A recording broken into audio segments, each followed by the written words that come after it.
Y todos decimos amén y amén. Bien, estamos en una serie que se llama Real Sabiduría. Ya tenemos algunas semanas en esto.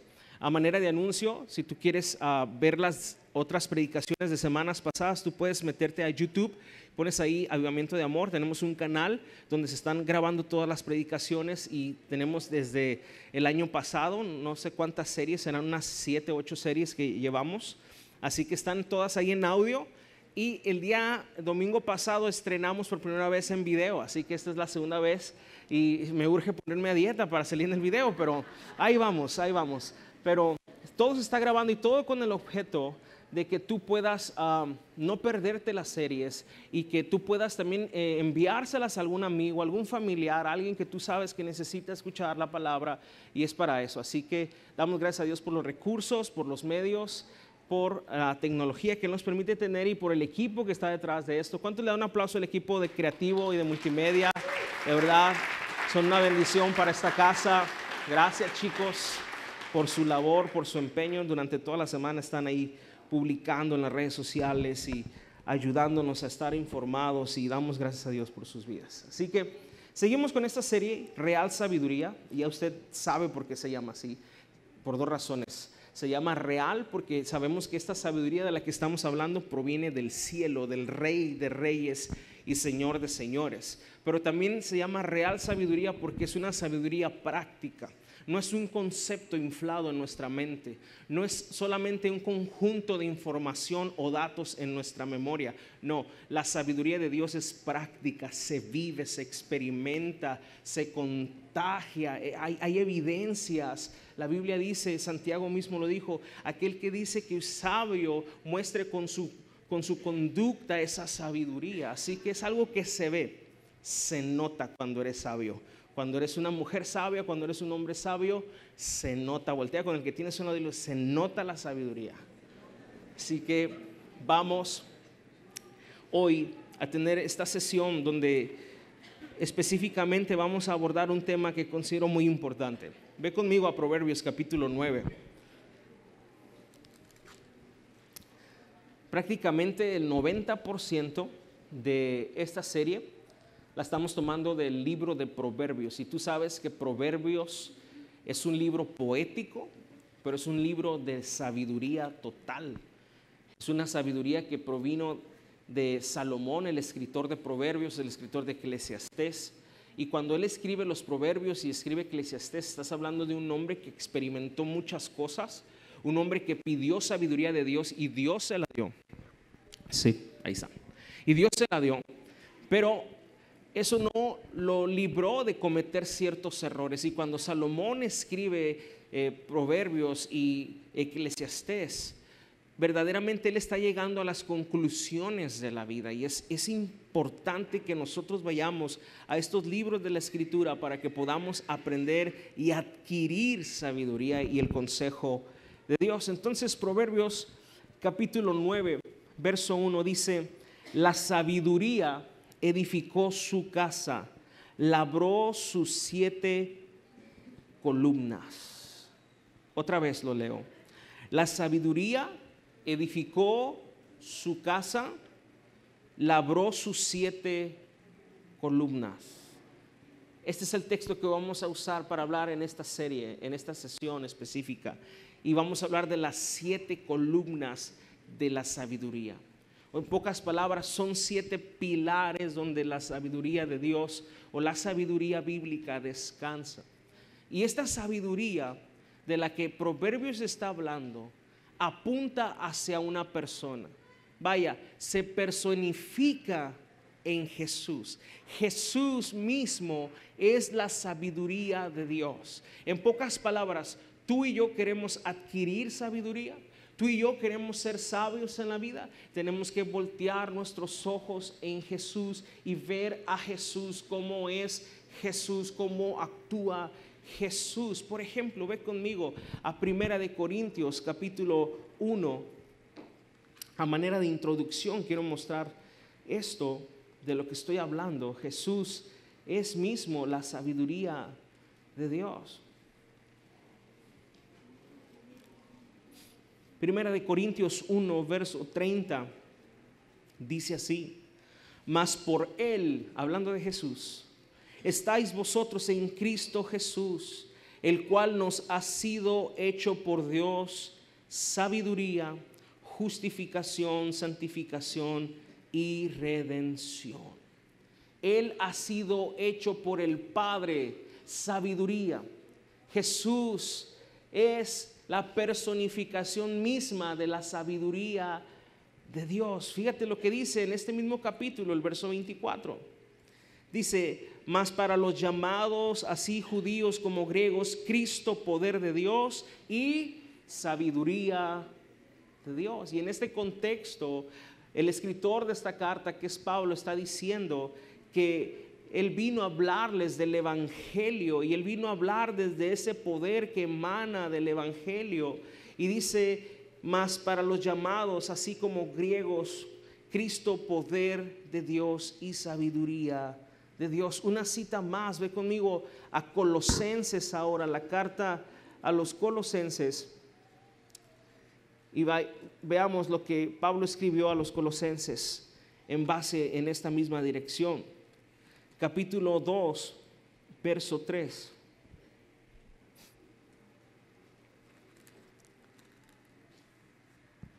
Y dice, hablando de Jesús: en quien están escondidos todos los tesoros de la sabiduría y del conocimiento. Y esto lo digo para que nadie os engañe con palabras persuasivas. En Jesús están escondidos, según lo que Pablo revela a los colosenses, todos los tesoros de la sabiduría y del conocimiento. Ese es Jesús. Ese es nuestro Señor, ese es nuestro Dios. Él es mismo sabiduría de Dios. Él mismo, en Él mismo está contenida toda la sabiduría y todo el conocimiento. Todo lo que nosotros necesitamos saber lo encontramos en Jesús. Entonces, regresando a Proverbios, cuando dice que la sabiduría edificó su casa, eso nos conecta completamente a lo que Jesús mismo dijo en Mateo capítulo 7. A cualquier hombre que escucha mis palabras y las pone por obra, le consideraré a un hombre sabio y prudente que edificó su casa sobre la roca. Y esto es muy interesante, porque sabemos que la roca es Jesús mismo, y Jesús mismo es la piedra angular, o sea, la piedra principal, el fundamento principal donde nuestra fe está parada. Así que cuando nosotros hablamos de la sabiduría de Dios, sin lugar a dudas estamos hablando de la persona misma de Jesús. ¿Cuántos dicen amén? No hay otro sabio Dios, no hay otro Dios como nuestro Dios. Él es el único y sabio Dios. ¿Cuántos le dan gracias a Dios por eso? Ahora, en un sentido práctico, vamos a ver a lo largo del libro de Proverbios estas 7 columnas, estas 7 expresiones en la vida de Jesús. Tienen que ver con su persona, tienen que ver con su deidad, tienen que ver con su obra. Pero al mismo tiempo es algo muy práctico para nuestras vidas. ¿Estás listo? Vamos a empezar con el número 1. Proverbios 9, verso 10. En Proverbios 9 vamos a encontrar que la primera columna donde la sabiduría edificó su casa es en el temor de Dios. Diga conmigo, temor de Dios. Dice el verso 10 del capítulo 9 de Proverbios: el temor de Jehová es el principio de la sabiduría, y el conocimiento del Altísimo es la inteligencia. ¿Qué es el temor a Dios? Lo hemos explicado en otras sesiones. El temor a Dios es que tu vida no se rige por tus deseos o por tus planes egoístas. El temor de Dios es que ahora nuestra vida es regida por la voluntad de Dios. Ahora vivimos para agradar a Dios, y todo lo que Dios nos pide en su palabra para nosotros es una prioridad. Eso es temor de Dios. Es una situación del corazón que está rendido ante la autoridad de Dios. Y para tener temor de Dios, primero hay que tener conciencia de Dios. Saber que Dios está ahí. Saber que Dios es real y más real que nosotros. Saber que verdaderamente nosotros somos creación de Dios. Y es por eso que Dios tiene toda autoridad, todo señorío sobre nuestras vidas. Temor a Dios es un estilo de vida. Diga conmigo eso, el temor a Dios es un estilo de vida. Y según la Escritura, es la primer columna, es la primer situación donde podemos ver sabiduría, la verdadera sabiduría. Ahora, estamos hablando de Jesús.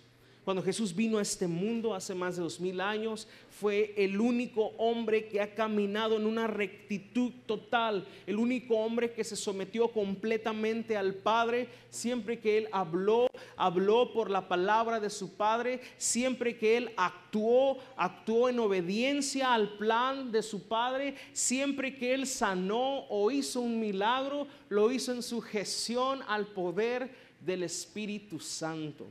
Vemos que si hubo un hombre o hay un hombre que tiene temor de Dios o temor de Jehová, fue Jesucristo mismo en la tierra. Él es el modelo perfecto donde el cual nosotros podemos aprender cómo es un verdadero caminar en el temor de Dios. ¿Cuántos tienen temor de Dios? ¿Sabes? A veces confundimos. Pensamos que temor de Dios es tenerle miedo a que algo nos pase si hacemos algo malo. Creemos que todavía Dios está vigilándonos así. Te estoy viendo cuando te equivoques para enviarte una maldición. Y entonces sí. Y pensamos que eso es temor a Dios. Pensamos que el temor a Dios tiene que ver con aquella crisis nerviosa que nos da cuando no hacemos algo que sabíamos que teníamos que hacer delante de Dios. El temor a Dios no es eso.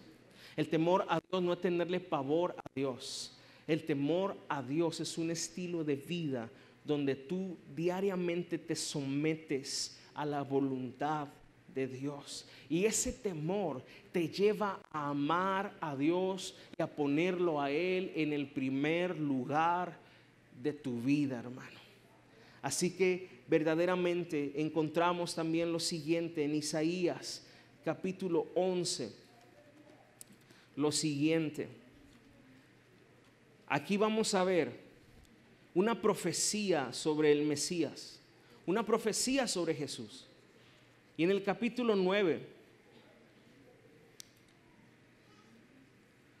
11, verso 2, hablando del Mesías, hablando de Jesús, dice lo siguiente: y reposará sobre él el espíritu de Jehová, el espíritu de sabiduría y de inteligencia, espíritu de consejo y de poder, espíritu de conocimiento y del temor de Jehová. Fíjate el verso 3. Y le hará entender diligente en el temor de Jehová. No juzgará según la vista de sus ojos, ni arguirá por lo que oigan sus oídos. Vuelvo a repetirte, el temor a Dios es un estilo de vida. Cuando Jesús estuvo aquí en la tierra, esta profecía se cumplió en su totalidad. Sobre él hubo esa manifestación del espíritu, de palabra de consejo, de espíritu de sabiduría. Siempre actuó con sabiduría. Siempre Jesús actuó con ese temor de Dios demostrado. Siempre Jesús se condujo bajo la voluntad de su Padre, y siempre en cualquier asunto Él no juzgaba bajo un juicio humano, sino siempre bajo la perspectiva de Dios. El temor a Dios es un estilo de vida. Y sabes, Dios nos dé eso. ¿Cómo esta generación necesitamos del temor a Dios? Para que eso rija nuestros pasos, para que verdaderamente eso conduzca nuestra conducta en la vida, para que bajo el temor de Dios nosotros tomemos decisiones en la vida, para que bajo el temor de Dios nosotros cuidemos a nuestra familia, a nuestra integridad, porque la Biblia dice: el temor de Jehová es apartarse del mal. El temor a Dios es algo práctico. en lo visual es que tú te apartas de aquello que sabes que ofende a Dios, no porque tienes terror de que te caiga un rayo de encima, sino porque tú quieres agradar a Dios y respetas tanto a Dios por quien es Él. Ahora quiero decirte algo más del temor a Dios. Es imposible tener temor a Dios si no conocemos a Dios.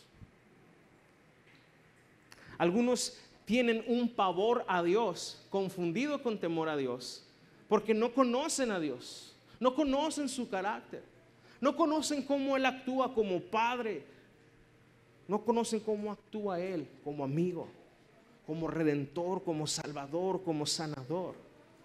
Y entonces quizá culturalmente hemos adquirido una información de Dios y eso nos ha mantenido más alejados de Él que cerca de Él. He escuchado gente que dice, yo sé que estoy mal en mi vida, sé que tengo que hacer muchos cambios, pero yo respeto mucho a Dios y mejor no me meto con Él porque yo sé que a Él se le respeta y mejor no me meto con Él. Esa es una contradicción total. Decir que respetamos a Dios, decir que creemos que Dios es quien es, un ser sumamente divino y maravilloso, y que nuestra conducta vaya completamente alejada de lo que Él nos está pidiendo en la palabra. Hay gente que lo dice de otra forma, dice, yo respeto a Dios, pero no voy a la iglesia porque el día que vaya a la iglesia se quema la iglesia de lo malo que soy. ¿Cuántos han escuchado eso? Y a lo mejor 2 que 3 están aquí este día. Te voy a decir, ahí tenemos extinguidores por si pasa algo, pero no te preocupes, no se va a quemar. Ni las puertas del infierno pueden contra la iglesia. Dios te trajo aquí con un plan y un propósito. Y quizá lo que tú conoces de Dios te ha alejado más de Él y te ha aislado de Él, cuando lo que Dios quiere es que tú le conozcas verdaderamente y puedas acercarte a Él ante el trono de su gracia. Hoy el Señor quiere usar su palabra para quitar un velo de los ojos, para romper cadenas que en tu vida te han mantenido verdaderamente estático en cuanto a tu vida espiritual. Y Dios quiere que le conozcas, esa es su voluntad. Y el temor de Dios vendrá a tu vida, pero eso es algo maravilloso, no es algo negativo, es positivo. Cuando el temor de Dios viene a una persona, su vida empieza a cambiar, sus decisiones empiezan a cambiar, sus pensamientos empiezan a cambiar, sus circunstancias empiezan a cambiar. Y yo creo que todos queremos eso. Y oramos para que verdaderamente seamos llenos del temor de Dios. Sabes, en la Biblia habla mucho del temor a Dios. Y sin lugar a dudas no podemos desconectar el temor del conocimiento de Dios. Lo que leíamos hace un momento dice que el conocimiento del Altísimo tiene que ver con el temor a Dios. Cuando tú conoces verdaderamente quién es el Señor, tu vida empieza a cambiar. Tu vida empieza a ser transformada. Porque lo primero que se manifiesta es una humillación ante su voluntad. Lo primero que se manifiesta es un respeto ante su santidad. Lo primero que se manifiesta es que nuestra vida quiere alinearse a lo que Dios ha dicho. Ahora, no significa que de la noche a la mañana eres perfecto y no cometes errores y nunca te equivocas, etcétera, etcétera. Como mucha gente piensa del cristianismo, no es eso. Sino que lo que significa es que ahora tu vida tiene verdaderamente otro fundamento. Tu vida tiene ahora otro sustento, que es Dios mismo. Verdaderamente necesitamos en nuestras vidas el temor de Dios. Ve conmigo a Proverbios capítulo 2.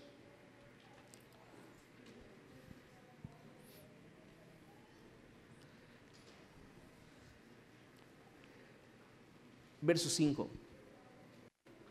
Verso 3, perdón. Dice, si clamares a la inteligencia y a la prudencia dieras tu voz, si como a la plata la buscares y la escudriñares como a tesoros.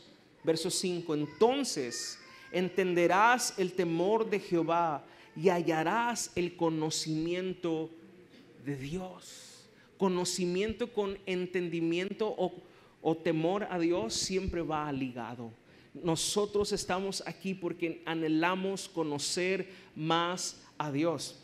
Conocer más a Dios es temer a Dios. Temer a Dios tiene que ver con obedecer a Dios, y obedecer a Dios tiene que ver con adoración. Lo voy a volver a repetir. Conocer a Dios nos lleva a temer a Dios. Temer a Dios nos lleva a obedecer a Dios. Y obedecer a Dios nos lleva a adorar a Dios. Eso es la adoración. Conocimiento más temor siempre te llevarán a una verdadera obediencia. La verdadera obediencia siempre te llevará a la verdadera adoración. Adoración no solamente es levantar nuestras manos y gritar y repetir las palabras que vemos ahí. Si hacemos eso, pero nuestro corazón está muy distante de conocer a Dios y muy distante de querer obedecerlo, no es adoración. Pero qué maravilloso es cuando en tu corazón y en mi corazón hay un deseo genuino de obedecer a Dios, porque conocemos a Dios, sabemos quién es Él y lo empezamos a amar. Y entonces venimos a un lugar como este y cantamos lo que está ahí, entonces todo cobra sentido. Se convierte en una adoración como un olor fragante ante la presencia de nuestro Dios. ¿Cuántos quieren adorar verdaderamente a Dios? La verdadera adoración. Dale un aplauso al Señor en esta tarde. Gloria a Dios. Segunda columna. La segunda columna es la palabra de Dios. La palabra de Dios es la segunda columna. Es imposible edificar nuestra casa sin la palabra de Dios. Es imposible que verdaderamente nuestra vida alcance el propósito de Dios para nosotros sin la palabra de Dios. De hecho, Jesucristo es la palabra encarnada. El verbo se hizo carne y habitó entre nosotros, dice Juan capítulo 1. Así que recuerda que sabiduría tiene que ver con Jesús, pero hacia nuestra vida en lo práctico necesitamos la palabra de Dios, porque es el medio a través del cual Jesús se ha revelado a nuestras vidas. Algunos de nosotros todavía estamos esperando que se nos aparezca un ángel, que se nos aparezca un arcángel, un serafín, o que veamos una imagen en un sartén o en un hot case ahí, ¿verdad?, de Jesús en un crucifijo o algo así, como sucede en muchas partes del mundo. Una vez escuché que en un sartén una señora estaba haciendo unos huevitos así con aceite y cuando aventó los huevitos con aceite, el huevito hizo una forma así como de la persona de Jesús, no sé cómo, ¿verdad?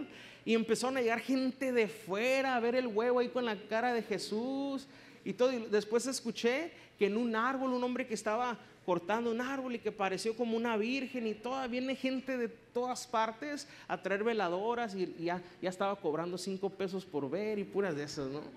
El caso es que quizá muchos de nosotros, o quizá mucha gente que hoy pueda estar aquí, todavía sigue pensando que Dios algún día se le va a aparecer, y pensamos, si Dios se me aparece, entonces voy a creer.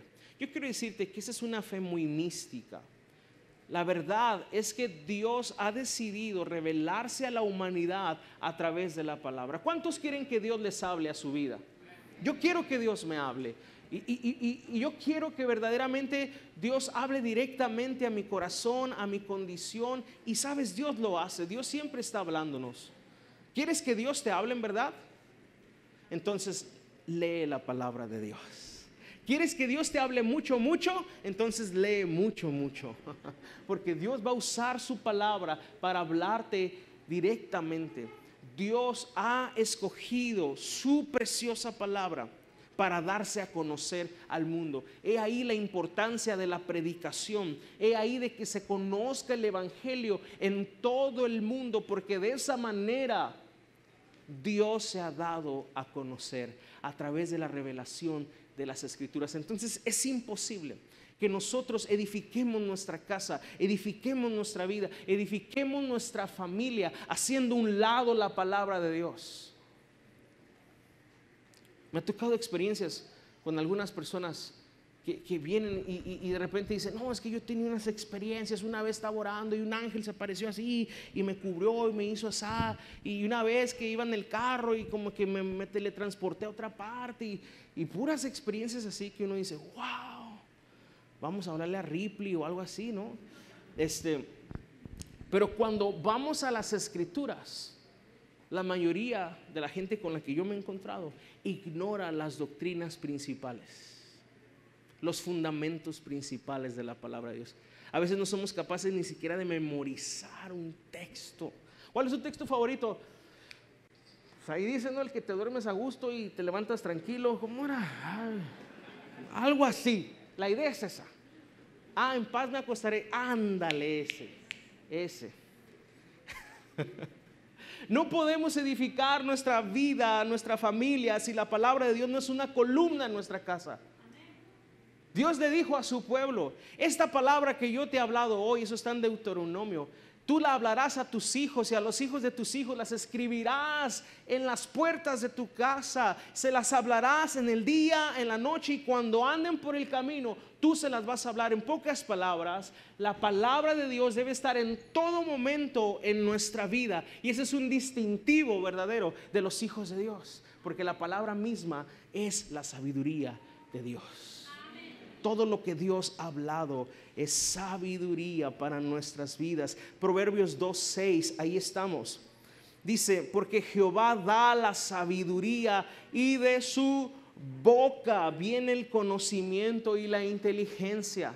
De su boca, todo lo que Dios ha hablado está aquí descrito en este libro. Todo lo que ha salido de la boca ha estado aquí revelado en esta palabra. La Escritura misma nos dice que este libro fue inspirado en su totalidad por el Espíritu Santo de Dios. Todo lo que los profetas hablaron está aquí escrito. Tú quieres ser sabio, tú quieres ser sabia en tu vida. Tú y yo necesitamos tener una conexión, una relación con la palabra de Dios. Y mira, ahorita ya no hay pretextos. Hay Biblias hasta para los niños. Hay Biblias en libros literales para niños y también virtuales. Por ahí al Samuelín le tengo la Biblia en el iPad, y él la pone y voy a ver la historia de David, y se la narran.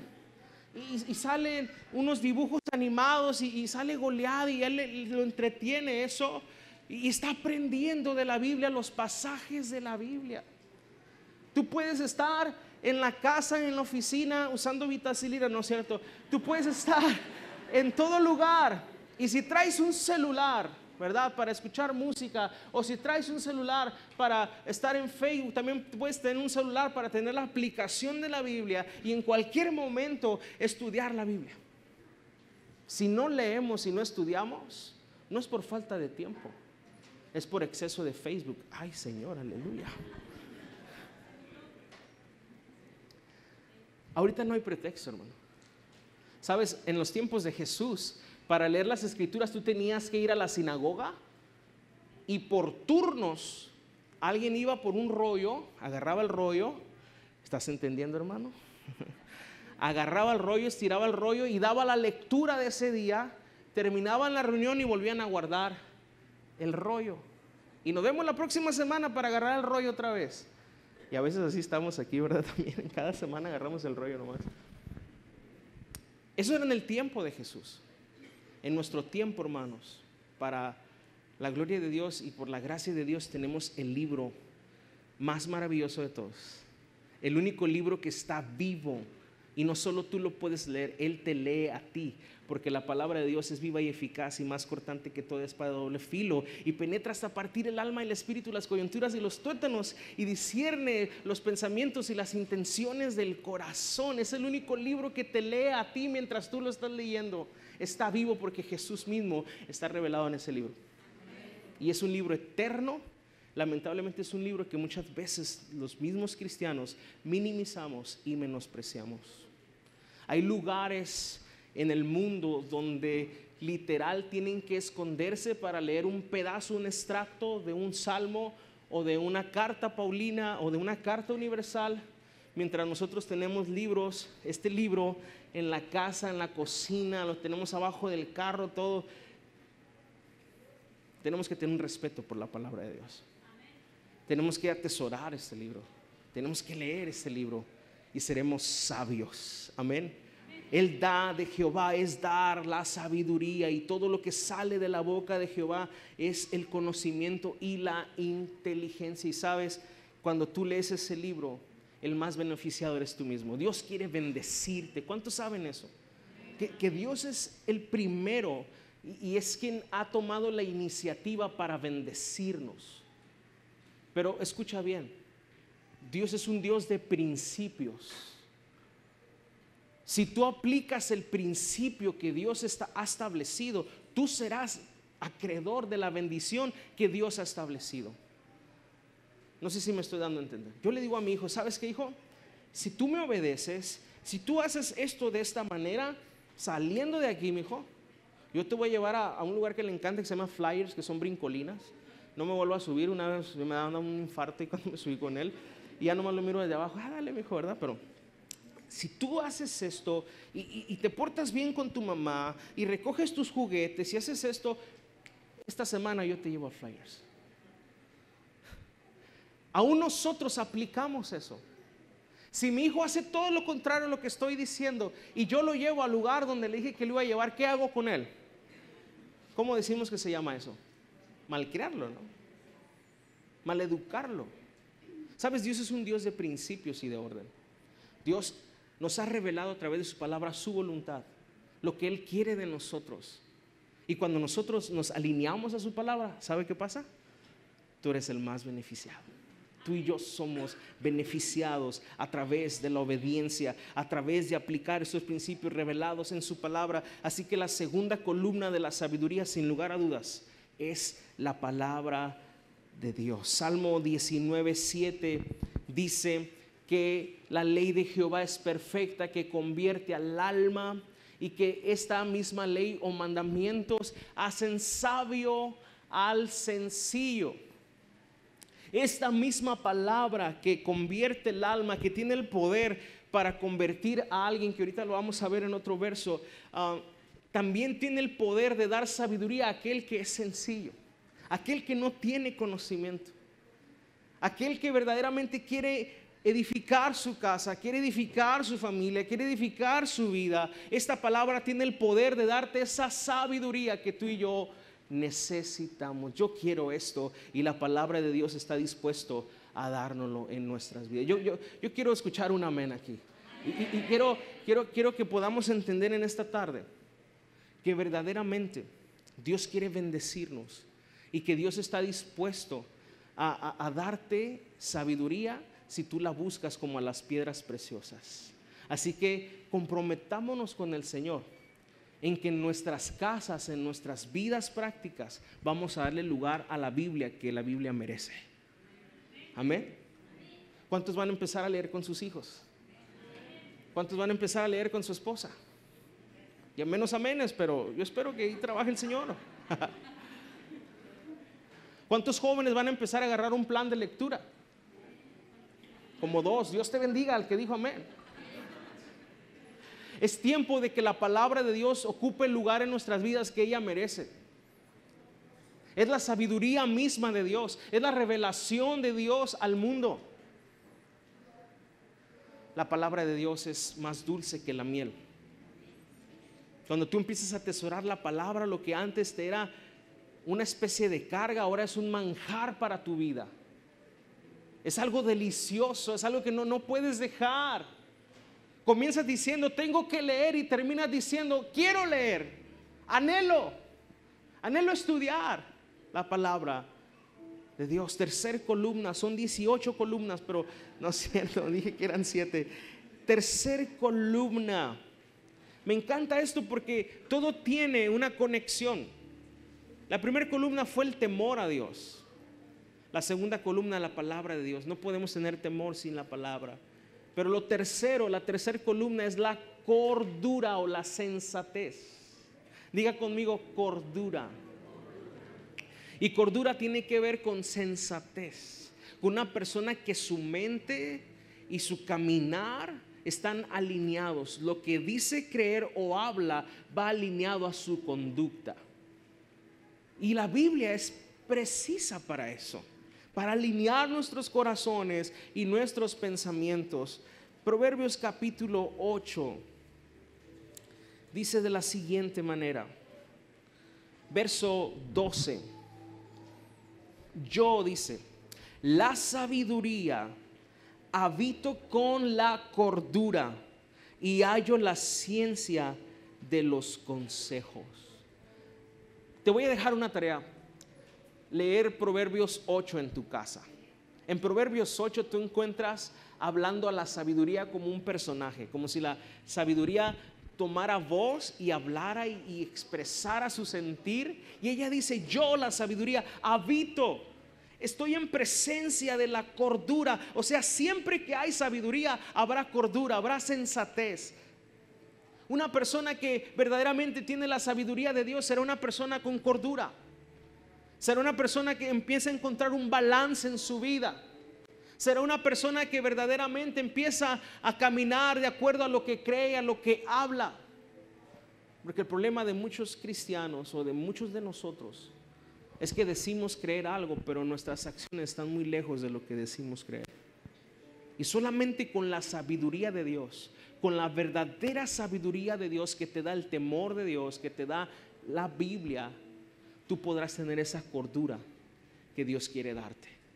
Y Dios empezará a abrir un camino espacioso en tu vida, porque cuando tú empiezas a aplicar los principios y cuando tú empiezas a caminar en la cordura, Dios empieza a bendecirte, Dios empieza a ensancharte, Dios empieza a extender tu territorio, Dios empieza verdaderamente a llevarte a otro nivel en tu vida, en tu matrimonio, en casa. Dios empieza a llevarte a otro nivel como un líder, como una persona que cree en Dios. Y verdaderamente necesitamos la sabiduría de Dios. Proverbios capítulo 8, ahí estamos en el verso 14. La cuarta columna es el consejo. Dice, conmigo está el consejo y el buen juicio. Yo soy la inteligencia, mío es el poder. Dijimos que estas 7 columnas tienen que ver con la persona de Jesús, y Jesús es el consejero por excelencia. En Isaías capítulo 9 encontramos una profecía donde dice, llamará su nombre admirable consejero. Él es el consejero por excelencia. Todo lo que Jesús habló en los evangelios revelados, en el libro de los Hechos, todas estas palabras son sabiduría de Dios, y Él es el que tiene el consejo por excelencia para nuestras vidas. Proverbios capítulo 1 dice lo siguiente, verso 33. Jesús a través de este libro también nos está hablando, y Él dice, mas el que me oyere habitará confiadamente y vivirá tranquilo sin temor del mal. Hermanos, ¿quién no quiere eso? ¿O quién quiere lo contrario? Que dijera, mas el que me oyere habitará totalmente desconfiado, con mucha incertidumbre, vivirá sumamente intranquilo, no tendrá paz jamás, y todos los días va a tener miedo. Yo creo que nadie quiere eso. Pero la sabiduría dice, el que me oye, el que me escucha, estos beneficios tendrá. El que escucha el consejo de Dios va a habitar confiadamente, con certeza, con seguridad en su vida. ¿Y cómo necesitamos eso en estos tiempos de tanta incertidumbre? Hay matrimonios que hoy viven con la incertidumbre de si no saben si este 2019 van a salir todavía victoriosos como matrimonio, o este año se van a divorciar. Hay familias que viven con tanta incertidumbre si no saben si este año van a poder salir adelante económicamente. Hay personas en sus ministerios y en sus vidas espirituales si no saben, con esa incertidumbre que tienen, de si este año van a seguir siendo cristianos o siguiendo a Dios, porque ha sido tan duro, ha sido tan difícil quizá para ti. Quizá ha sido un año donde has estado perdiendo tu fe, donde tu fe ha flaqueado, o quizá ahorita tú vienes de visita y vienes de otra parte y sientes que este año verdaderamente viviste una situación muy fuerte que debilitó tu fe. Jesús dice, si me oyes, si me escuchas, escucha mi voz. Es tan fácil escuchar las voces de las circunstancias, es tan fácil escuchar la voz del enemigo. Y una de las preguntas que más hacemos en la vida cristiana es, ¿cómo puedo distinguir la voz de Dios? ¿Cómo puedo saber si es Dios el que me está hablando, o es mi mente, o es el enemigo, o simplemente cené muchos tacos? ¿Cómo puedo saber si Dios me está hablando? Dios siempre te va a hablar conforme a su palabra. Dios siempre te va a hablar conforme a su carácter. Y Él es lento para la ira, grande en misericordia. Si tú escuchas en tu mente, no, ya tronaste, mijito, hasta aquí llegaste, eres un pecador, eres un esto, esa no es la voz de mi Señor. Porque aun cuando Él corrige, lo hace con amor. Aun cuando Él corrige, lo hace con misericordia y con paciencia. Escucha su consejo, no endurezcas su corazón. No endurezcas tu corazón. Y Dios quiere que tú empieces a escuchar el consejo de Dios. Por eso Dios te has traído a este lugar, para procesarte. Muchos de nosotros quizá venimos de una pero muy mala temporada espiritual o familiar. Y lo que ha pasado es que nos hemos hecho rígidos. Nuestro corazón se endurece, así como los odres. ¿Recuerdas que Jesús dijo: nadie pone vino nuevo en odres viejos? Y el vino representa lo que Dios quiere darte, lo nuevo que Dios quiere ministrarte, la nueva temporada que Dios quiere traer a tu vida, el nuevo tiempo de Dios en tu familia. Porque Dios es un Dios que constantemente está renovando nuestras vidas. La Biblia dice que el hombre interior se renueva, aunque el hombre exterior se pone cada día más como un poquito cansado, pero el hombre interior, el hombre espiritual se renueva.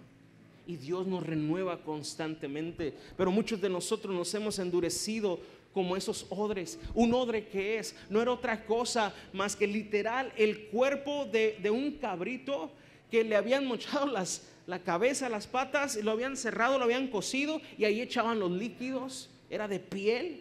Pero cuando un odre se quedaba sin el vino, a través del alcohol o lo que se había conservado ahí, y ya no tenía esa sustancia, y le pegaba al sol, ese odre se quedaba tieso, inflexible, y ya no servía. Por lo general los odres eran flexibles, eran de cuero, tomaban sus líquidos, pero cuando un odre quedaba duro, inflexible, ya no servía. Y nadie iba a echar un vino nuevo ahí, porque sabían que se iba a partir y se iba a salir el vino. Y el problema con muchos de nosotros es que quizás hasta ahorita parecemos esos odres viejos, pero quizás tenemos como 5 años así, 1 año así, o meses. Y Dios quiere renovarte. Dios quiere traer algo nuevo a tu vida. Y es por eso que tú estás aquí, de la manera como hayas llegado. Y independientemente de lo que vaya a pasar en el futuro, Dios te trajo este día, en esta mañana, para que tú escuchases esto. Dios quiere traer un vino nuevo a tu vida, pero tú tienes que escuchar su consejo. ¿Sabes cuál es la mejor manera de escuchar la voz de Dios? Obviamente necesitamos la disposición de nuestro corazón, pero también la otra es apagando, cerrando nuestro oído a la voz del enemigo. La mejor manera de concentrarte para escuchar lo que Dios está diciendo es apagar el monitor de las circunstancias, apagar el monitor de la voz del enemigo, apagar el monitor de tus inseguridades y poner atención a lo que Dios está hablando. Quizá alguien está escuchando y está diciendo: no, pero si supiera el pastor, no, las broncotas que traigo, no, y eso, tus circunstancias están hablando. Siempre hay voces en nuestra mente. Ahorita hay una voz ahí, ahorita que estoy predicando, hay una voz en tu mente que dice: órale, pues ya se tardó mucho. Pero alguien está hablando ahí, eres tú. Pero a veces la voz es: ¿y el Super Bowl a qué hora será? O sea, estás hablando ahí. Pero algunos de ustedes están experimentando literalmente un rompimiento dentro de ustedes, diciendo: sí, Señor, esto era lo que yo ocupaba. Sí, Señor, ¿cuánto tiempo ha pasado? Sí, Señor, he estado tan inflexible, tan duro, que no estoy listo para recibir lo nuevo que tú tienes para mí. Volviendo al odre, entraba un proceso. Las personas no tiraban sus odres, tomaban ese odre inflexible y lo metían en un proceso de lavarlo para que se le saliera todos los residuos que tenía, y el olor. Lo lavaban y luego lo metían al aceite para hacerlo otra vez manejable, flexible, que otra vez recuperara su flexibilidad. Y luego lo volvían a pasar por el agua para seguirle quitando el olor, y lo volvían a pasar por el aceite. ¿Y sabes qué significa? Es un proceso que Dios hace con sus hijos. El agua simboliza la palabra de Dios y el aceite representa la presencia del Espíritu Santo. Y Dios quiere traerte a este lugar para sumergirte en su palabra y para que recibas el poder del Espíritu Santo, y verás que Dios te levanta, Dios te renueva, Dios te regresa tu flexibilidad, y Dios empieza a llenarte del vino nuevo que Él ha preparado para tu vida. Dios tiene grandes cosas aún. Dios no ha terminado contigo. Dios sigue obrando. Lo mejor verdaderamente está por venir.